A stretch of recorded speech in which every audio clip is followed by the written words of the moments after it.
नमस्कार मित्रों, पीसीआई हिंदी ज्ञान में आपका हार्दिक अभिनंदन है। मित्रों, एक बार फिर से आप लोगों के लिए हम अपने YouTube चैनल पीसीआई हिंदी ज्ञान के माध्यम से बहुत ही शानदार और बेहतरीन वीडियो लेकर आपके सम्मुख प्रस्तुत हुए हैं, जिसमें मित्रों आज हम पढ़ने वाले हैं भारतीय संसद के बारे में।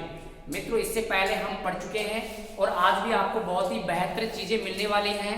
अगर आपको लगे कि वास्तव में हमें कुछ मिला है तो वीडियो को ज़्यादा से ज़्यादा शेयर कीजिए। कहने से वैसे कोई सब्सक्राइब करता नहीं है, क्योंकि इसका भी वजन लगता है आप लोगों को, लेकिन फिर भी आप देखो और आपको लगे कि वास्तव में फ़ायदा हुआ है तो मित्रों दिल से आप हमारे साथ रहिए, हमें हौसला दीजिए, जिससे ज़्यादा से ज़्यादा आपको बढ़िया शानदार कंटेंट देने का हम प्रयास करें। मित्रों, आपके सामने लिखा हुआ है, देखिए यहाँ पर संसद लिखी हुई है और ये हम पिछले वीडियो में पढ़ चुके हैं। संसद को हम याद कर चुके हैं कि माँ के कर्तव्य सरल हैं। माँ के कर्तव्य कैसे हैं मित्रों? सरल। तो आपके सामने सरल लिखा है। यहाँ पर अनुच्छेद 79 में संसद के गठन का वर्णन है। रेखा मतलब राज्यसभा के गठन का वर्णन 80 में है और लोकसभा के गठन का वर्णन 81 में है, और इन्हीं के बारे में हम आज जानने वाले हैं। मित्रों, संसद के गठन के अंतर्गत देखें तो इसके 3 अंग होते हैं, जिसमें सबसे पहले एक राष्ट्रपति, जिसको हम पूर्ण तक पढ़ चुके हैं, और उसके बाद में 2 अंग, एक राज्यसभा हो जाएगा और एक लोकसभा हो जाएगा, जिसको आज हम पढ़ने वाले हैं। मित्रों, बहुत ही शानदार तरीके से आप लोगों को यहाँ पर विस्तार से लोकसभा और राज्यसभा का ज्ञान दिया जाएगा, बताया जाएगा कि एग्जाम में क्या आता है और अपने लिए किस प्रकार ये महत्वपूर्ण स्थान रखते हैं। तो मित्रों देखो, क्रम से हम चलते हैं। आपके सामने लिखा हुआ है, यहाँ पर एक साइड में तो लिखा हुआ मित्रों राज्यसभा, जिसमें अनुच्छेद 80 है। अनुच्छेद कौन सा है मित्रों? 80 है। एक साइड में लिखा हुआ है, देखिए अनुच्छेद 80, और यहाँ पर आपके सामने दूसरे साइड में लिखा है लोकसभा, और लोकसभा के गठन का वर्णन अनुच्छेद 81 में है, जो सरल के माध्यम से हम पढ़ चुके हैं। मित्रों, 3 अप्रैल 1952 की बात है। 3 अप्रैल 1952 को राज्यसभा का गठन हुआ और 13 अप्रैल 1952 को लोकसभा का गठन हुआ था। तो मित्रों, पहले किस सदन का गठन हुआ? राज्यसभा का गठन हुआ। राज्यसभा की प्रथम बैठक 13 मई और लोकसभा की प्रथम बैठक भी 13 मई। यहाँ पर 1952 में दोनों की बैठक समान रूप से 13 मई को होती है।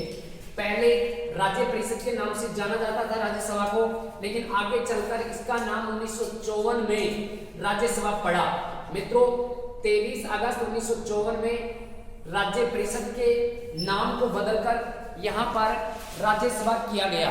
तो राज्यसभा नाम कब से अपने सामने आया या कब से ये प्रचलित है, तो इसमें हम 1954 याद रख सकते हैं। फिर मित्रों चलते हैं हम तुलनात्मक यहाँ पर कि किस सदन को किस नाम से जाना जाता है, ये हम तुलनात्मक रूप से यहाँ पर पढ़ने वाले हैं। मित्रों, आपके सामने यहाँ पर लिखा हुआ देखिए, इसको उच्च सदन कहते हैं। राज्यसभा जो पहले बना तो उच्च सदन हो गया, और लोकसभा बाद में इसका गठन हुआ तो ये निम्न सदन हो गया। लेकिन मित्रों, यहाँ पर थोड़ा सा सतर्क रहने की हमें आवश्यकता है। यहाँ लोकसभा को प्रथम सदन, फिर भी प्रथम सदन कहा जाता है, और राज्यसभा को द्वितीय सदन कहा जाता है। ये लाइन आपको मुख्य रूप से ध्यान रखना है। अब उच्च सदन क्यों कहते हैं? क्योंकि इसमें वरिष्ठ व्यक्ति होते हैं। वरिष्ठ सदन होने के कारण इनमें इसको वरिष्ठ सदन कहा जाता है। मित्रों, इनके अंतर्गत 30 वर्ष की आयु वाले इसमें और इसमें 25 वर्ष के आयु वाले कैंडिडेट रहते हैं। तो यहाँ पर हम ध्यान रख सकते हैं कि ये वरिष्ठ सदन हो गया। यहाँ पर पढ़े लिखे का सदन है राज्यसभा और अनपढ़ों का सदन है लोकसभा। वरिष्ठ सदन है राज्यसभा, जबकि कनिष्ठ सदन है लोकसभा। कनिष्ठ का मतलब होता है मित्रों छोटा। सभ्य लोगों का सदन है राज्यसभा, जबकि असभ्य लोगों का सदन है यहाँ पर लोकसभा। मित्रों, यहाँ पर थोड़ा सा आपको ध्यान रखने की आवश्यकता यह है कि देखो, राज्यसभा की बात है यहाँ पर और ये लोकसभा की बात है। आप सीधा इनमें लॉजिक लगा सकते हैं कि एका फैक्ट है। ये मित्रों लोकसभा में अधिक देखने को आपको मिलने वाला है। एका फैक्ट, एका मतलब नहीं, मतलब अनपढ़ों का सदन, असभ्यों का सदन, अस्थायी सदन, ऐसे हम इनको ध्यान रख सकते हैं। यहाँ पर मित्रों राज्यसभा एक स्थायी सदन है, इसको हम द्वितीय सदन कह सकते हैं। सभ्य लोगों का ये सदन माना जाता है राज्यसभा, जबकि असभ्य लोगों का सदन माना जाता है यहाँ पर लोकसभा। लोकसभा नाम से ही पता चल रहा है लोक, तो लोकप्रिय भी है। लोकसभा कैसा है मित्रों, लोकप्रिय, और इसको मित्रों मूर्खों का सदन कहा जाता है। अस्थायी, असभ्य, अनपढ़, तो ये मूर्ख भी हो गए, ये मूर्खों का सदन माना जाता है लोकसभा।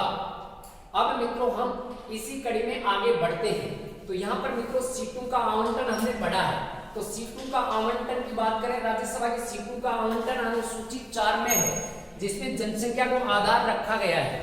अनुसूची 4 में सीटों का आवंटन है। फिर मित्रों लोकसभा की हम बात करें तो लोकसभा में सीटों का आवंटन मूल संविधान में यहाँ पर 500 सीटें रखी गई लोकसभा में। फिर मित्रों 7वां संशोधन हुआ 1956 में और इसमें 25 सीटें और बढ़ा दी गई। फिर मित्रों 31वां संशोधन हुआ ये 1974 इंदिरा गांधी सरकार में, और यहाँ पर मित्रों 545 लोकसभा के सदस्यों की सीटें बढ़ा दी गई। फिर 1987 में इनको 552 कर दिया गया, और मित्रों ये 104वां संशोधन 2019 में 2 सदस्यों को हटा दिया गया है, कम कर दिया गया है। भारतीय आंग्ल समुदाय के लोग जो मनोनीत होते थे इनको कम कर दिया गया, अतः इनकी संख्या वर्तमान में 550 रह गई है। मित्रों ये अनुच्छेद की बात करें तो 331 अनुच्छेद में मनोनीत सदस्यों का वर्णन है, जिसमें 2 सदस्य लोकसभा में मनोनीत होते हैं, जिनको वर्तमान में हटा दिया गया है। अब मित्रों आगे बढ़ते हैं। यहाँ पर देखो इस साइड में राज्यसभा और इस साइड में लोकसभा है। राज्यसभा के अंतर्गत देखें तो अधिकतम राज्यसभा में 250 सीटें, अधिकतम कितनी 250 सीटें, और वर्तमान में 245 है मित्रों। वर्तमान में कितनी है 245। अब 245 में से 233 तो निर्वाचित हैं और 12 सदस्य मित्रों राज्यसभा में होते हैं मनोनीत राष्ट्रपति के द्वारा। अब ये 233 हैं, इनको भी हम विभाजित कर सकते हैं राज्यों से, तो इसमें 225 होते हैं, और केंद्र शासित प्रदेशों से 8 सदस्य हो सकते हैं राज्यसभा में। ऐसा प्रावधान किया गया। ऐसे मित्रों लोकसभा की बात करें तो लोकसभा में अधिकतम 550 सीटें हो गई, वर्तमान में 543 हैं, 2 घटा दी गई है, पहले 45 थी, अब 43 मतलब 43 हो गई। निर्वाचित सदस्य इसमें 543 हैं और मनोनीत सदस्य 0 हैं। पहले 2 सदस्य थे जिनको हटा दिया गया 104वें संशोधन 2019 के तहत। निर्वाचित सदस्यों में यहाँ पर 524 तो मित्रों राज्यों से और 19 सदस्य अपने केंद्र शासित प्रदेशों से यहाँ पर हो सकते हैं, ऐसा प्रावधान किया गया। अब मित्रों हम अधिकतम सीटें कौन कौन से राज्यों के पास राज्यसभा और लोकसभा की हैं ये हम पढ़ने वाले हैं, जो आप लोगों के लिए ये बहुत ही बेहतरीन साबित होने वाला है। अब मित्रों हम बात करें तो आपके सामने लिखा हुआ है यहाँ पर, और ये आपके सामने राज्यसभा पहले लिखी हुई है और बाद में लिखी हुई मित्रों लोकसभा। अब चलते हैं, देखिए राज्यसभा में अधिकतम सीटों के लिए हम एक छोटा सा सूत्र याद रख सकते हैं, उत्तर मत बीबी राज उड़ा। उत्तर मत बीबी राज उड़ा, कुर्सी पर बैठी हुई है बीबी और हम कह रहे हैं कि उत्तर मत बीबी राज उड़ा। तो यहाँ पर मित्रों उत्तर प्रदेश के पास राज्यसभा की अधिकतम सीटें 31 हैं, जो सर्वाधिक अपने उत्तर प्रदेश के पास है। फिर हम बात करें मित्रों तो यहाँ पर महाराष्ट्र और इनमें सदस्यों की संख्या 19 है। महाराष्ट्र के पास कितनी है मित्रों 19। तमिलनाडु के पास ये संख्या 18 रहने वाली है, बिहार के पास 16 है और बंगाल के पास भी 16 है। बीबी बंगाल और बिहार में 16 सीटें हो गई, दोनों को हम ध्यान रख सकते हैं। और मित्रों राजस्थान को हमें पता है कि राजस्थान में 10 राज्यसभा की सीटें हैं, उड़ा, तो इसकी समतुल्य उड़ीसा में है। 10 सीटें किसमें मित्रों उड़ीसा में। ऐसे हम ध्यान रख सकते हैं मित्रों 31, 19, 18, 16, 10 ऐसे हम फोन नंबर के माध्यम से इनको याद रख सकते हैं। तो यहाँ पर मित्रों ये मान लो कि ये फोन नंबर थोड़े ज्यादा हैं, 31, 19, 18, 16 और फिर लास्ट में 10 कर लेंगे, तो ये अपने सूत्र से ये जुड़ जाएगा मित्रों। हम ऐसे फोन नंबर के माध्यम से इसको ध्यान रख सकते हैं। अब मित्रों राज्यसभा की बात हो रही है तो यहाँ पर हम लोकसभा की बात भी कर सकते हैं, और लोकसभा में अधिकतम सीटों के लिए हम छोटा सा सूत्र हमने बनाया है, UM बंग बीतेरा। यूएम बंग बीतरा आंदा है। यूएम बंग बीतरा, बंग का बीतरा कैसा है मित्रों? आंधा। तो यहाँ पर 80, यूपी में सदस्यों की संख्या, महाराष्ट्र में 48 है, एम का मतलब, बंग का मतलब बंगाल में 42, बंगाल 42, बिहार में 40 है, लोकसभा में सीटों की संख्या 40, और तय का मतलब मित्रों तमिलनाडु में ये 39 सदस्यों की संख्या रहने वाली है, और राजस्थान में 25, और आंध्र प्रदेश में मित्रों कितनी है? 25। ये ऐसे यूएम बंग बीतरा आंदा है, ऐसे हम ध्यान रख सकते हैं, और इनको भी मित्रों हम याद रख सकते हैं। इसमें सबसे पहले 80 है, फिर 48 है, फिर हम बात करें 42 है, फिर 40 हो जाएगा, और ऐसे ही 39 हो जाएगा, 39। और राजस्थान का तो वैसे में भी याद रख सकते हैं 25 है। तो यहाँ पर 80 को याद कर लो, फिर करना से 48, 42, 40, 3 आंकड़े तो इसमें हो गए, और फिर हो गया मित्रों 39। ऐसे हम ध्यान रख सकते हैं। फिर मित्रों हम आगे चलते हैं, तो यहाँ पर पहले हम यहाँ पर राज्यसभा की सीटों को पढ़ेंगे कि राज्यसभा में यहाँ न्यूनतम सीटें कौन कौन से राज्य के पास कितनी रहने वाली हैं। तो यहाँ पर मित्रों देखिए, हमने एक बहुत ही बेहतरीन वीडियो आप लोगों के लिए प्रस्तुत किया है, और इस वीडियो को हम ध्यान रखेंगे ऐसे। यहाँ मित्रों आपके सामने लिखा हुआ है, पहले हम सूत्र को देख लेते हैं। मीनासी पाडी अत्री महंगी मणि, अरे मीनासी पाडी है जो अत्री महंगी मणि है, मीनासी पाडी है जो अत्री महंगी मणि है। ऐसे हम बात करें तो इसके अंतर्गत सभी राज्यों में एक सीटें हो जाएंगी मित्रों। मीनासी तो मिजोरम में 1 सीट है, नागालैंड में भी राज्यसभा में 1 सीट है, सिक्किम में भी 1 सीट हो जाएगी, और पांडिचेरी में भी मित्रों कितनी सीट हो जाएंगी? 1 सीट हो जाएंगी। मीनासी पाडी अत्री महंगी मणि। अरुणाचल प्रदेश में भी मित्रों 1, त्रिपुरा में भी मित्रों 1, में को मतलब मेघालय हो जाएगा, और मेघालय में भी मित्रों कितनी होगी? 1, और मणिपुर में भी मित्रों कितनी हो जाएगी? 1 हो जाएगी, और महंगी गोवा में भी कितनी हो जाएगी मित्रों? 1 रहने वाली है।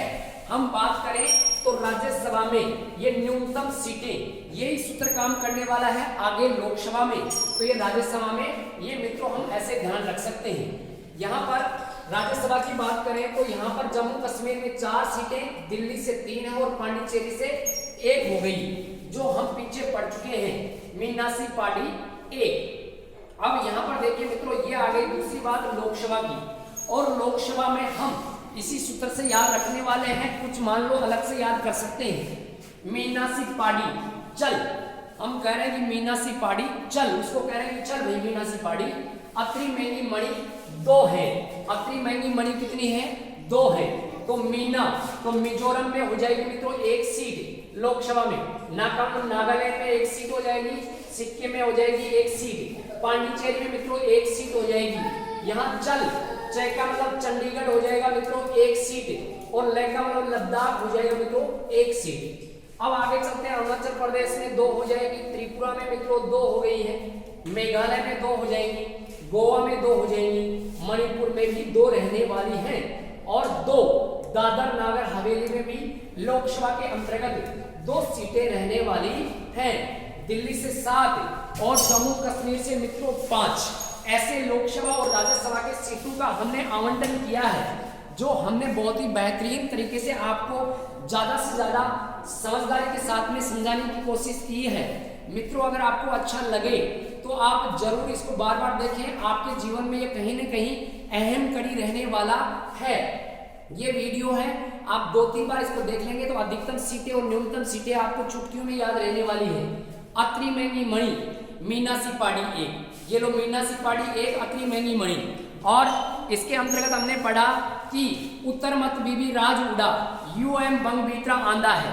ये 2 सूत्रों के माध्यम से हम अधिकतम सीटों को याद रख सकते हैं। ठीक है मित्रों, देखो कैसा लगा, अच्छा लगा होगा, और ज्यादा से ज्यादा आपसे विनती है कि इसको देखिए जिससे आपका भला हो सके। ठीक है भाई, धन्यवाद, जय हिंद, जय भारत।